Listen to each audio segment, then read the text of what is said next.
Assalamu alaikum Allahqa iman keltirgen musulman bir tuğanlar. Biz murdagı sabaqlarımızda erkekler üylönüdө kanday jar tandoo керек деп жигиттерге сабак өткөнбүз. Шариаттан кеңештерди бергенбиз. Мына ошондо көпчүлүктөн мына ушундай суроо келди.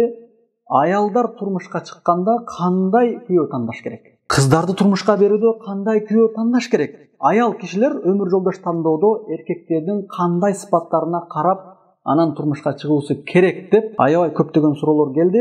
Бул суроого колдон келишинче жоопту кыскача жана жеткиликтүү айтканга аракет кылабыз. Акырына чейин биз менен болуңуздар, урматтуу бир туугандар. Улуу аалымдардан болгон Абдуллах ибн Мубарактын атасы Мубарак жаш кезинде кул болчу. Ал кызматчы кул болуп жүргөн кезинде андан кожоюну: "Эй Мубарак, кандай деп ойлойсуң? Кызымды мынау келип аткан жуучулардын кимисине берсем" деп оюн сурайт. Мубарактын кожоюнунун кызын сурап келген жуучулар күн сайын келет эле. Ошондо Мубарак мындайча кеңешин айткан экен: Ислам келгенге чейинки жахилият учурунда, караңгылык доордо адамдар кыздарын ата тегине карап турмушка берчү. Ата теги жакшы болсо, ошого карап турмушка берчү.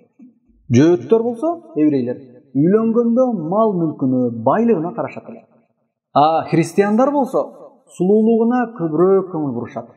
Ал эми биздин мусулман үммөтүндө динди карманганына жана кул мүнөзүнө карап турмушка берүү керек деп Абдуллах ибн Мубарактын атасы Мубарак ушундайча акыл кеңештерин берет. Эже карындаштарга айтарбыз: турмушка чыгарда еврей жөөттөр сыяктуу болуп, болочок күйөөнүн байлыгына же мансабына эле карай бербестен, мусулмандардай болуп, эң башкысы болочок күйөөнүн кул мүнөзүнө, ыйманына, динди карманганына карап турмушка чыгыңыздар.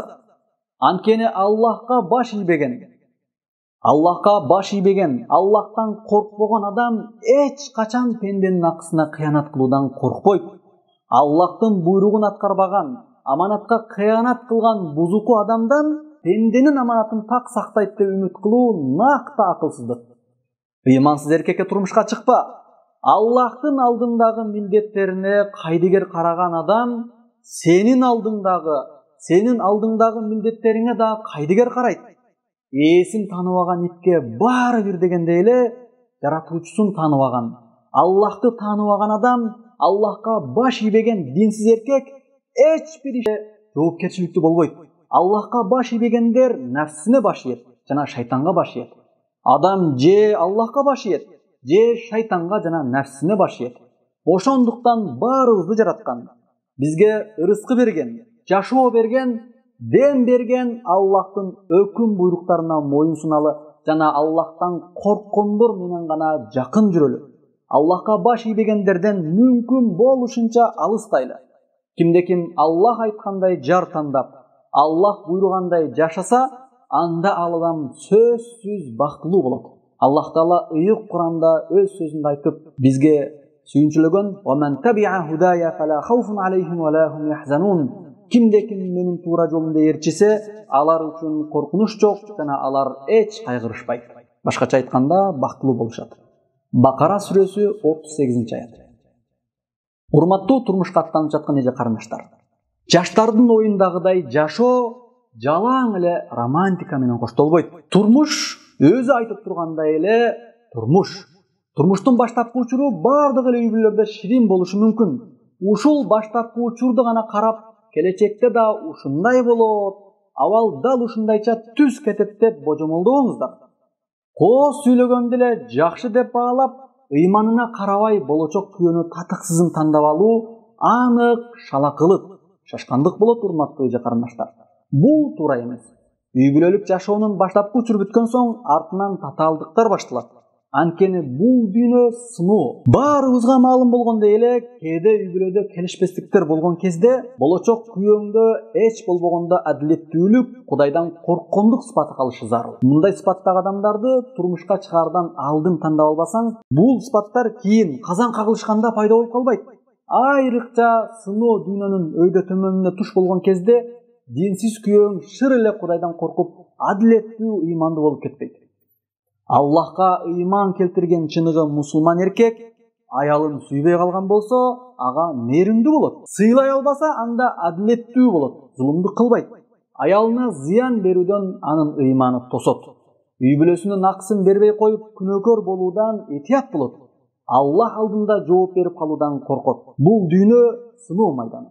Ошол себептүү үй бүлөлүк жашоону жомоктогудай элестетпеш керек. Келечектеги күйөөң кинодогудай эле аягында дайым эле жакшы болуп, бактылуу болуп аягына жетип калбайт. Турмуш сен каалагандай жыргал боло бербейт. Сыноо дүйнө деп айтып атабызбы? Сага үйлөнөм деп келген жигит акча таба алат экен, колунда бар экен деп эле шашып динине карабай койбогула. Азыр кеңчилдик заманда жашап жатабыз. Иштеп акча табуу бардык эле эркектин колунан келет. Бирок алсыз аялдарды сыйлап барктап алуу, Аллах Таала айткандай алардын акысын, укуктарын толук түрдө берүү бардык эле эркектердин колунан келе бербейт. Колундагы акчасы эле эмес, мээсиндеги акылы, жүрөгүндөгү ыйманы, кулк мүнөзү болуш керек. Пайгамбарыбыз Мухаммад саллаллаху алейхи ва саллям аялдарга болочок күйөөңдүн ыйманына, кулк мүнөзүнө кара деп осуят кылган. Иза хатаба илейкум ман тардана динаху ва хулкаху фазавижу. Эгерде силерге дини жана кулк мүнөзүнөн ыраазы болгон бир адам силерге куда түшүп келсе, анда ага кызыңарды турмушка бергиле деген. Бул жерде кулк мүнөз жана ыйманды баса белгилеп айткан пайгамбарыбыз. Аллах Таала ыйык Куранда айткан: "Ман амила салихан мин закарин ав унса ва хува муъминун фаланухияннаху хаятан тайyiba." Эркек болобу, аял болобу, кимде-ким ыймандуу болуп, жакшы иштерди кылса, анда биз ага сөзсүз жакшы жашоону беребиз, бактылуу кылабыз деген. Нахл сүрөсү 97-аят. Ошондой эле ата-энелер, аталар, кыздарыңарды турмушка берүүнү өтө жеңил көрбөңүздөр. Ыймансызга кызыңды турмушка бергениң карышкырга кой кайтарткандай эле болот. Атанын эң негизги аталык милдеттеринин бири кызы бойго жетсе, аны татыктуу ыйман келтирген инсанга узатуу. Мен да кыздуу болгом. Аталык сезимди сезип туруп айтып жатамын. Аллах сага көзүңдүн кареги кылып берген кызыңды Аллахтан корккон ыймандуу адамга гана аманат кылып бергин. Мансабы же байлыгына кызыгып, кызыңды ыймансызга тапшырууң Аллахтын алдында сурала турган чоң күнөөлөрдөн. Буга сак бололу, урматтуу бир туугандар. Анткени шариятта эскертилди. Кыз узатууда эң биринчи ыйманына кароо керек. Динди карманган болсо, андан кийин башка сыпаттарына караса болот. Аллахтын элчиси Мухаммад саллаллаху алейхи ва саллям өз сөзүндө айткан: "Иза хатаба илейкум ман тардауна динаху ва хулкаху фазавижу." О аталар, эгерде силер динине жана кулк мүнөзүнө ыраазы болгон бир адам силерге куда түшүп келсе, кызыңды сурап келсе, анда ага кызыңарды турмушка бергиле. Илля тафалу такун фитнатун фил арди ва фасадун арид.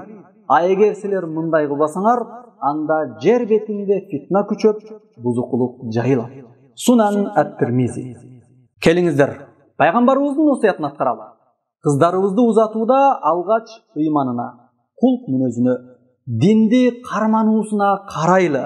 Андан кийин башка сыпаттарына, байлыгына, колдон иш келишине, башка нерселерине карап тандасак болот.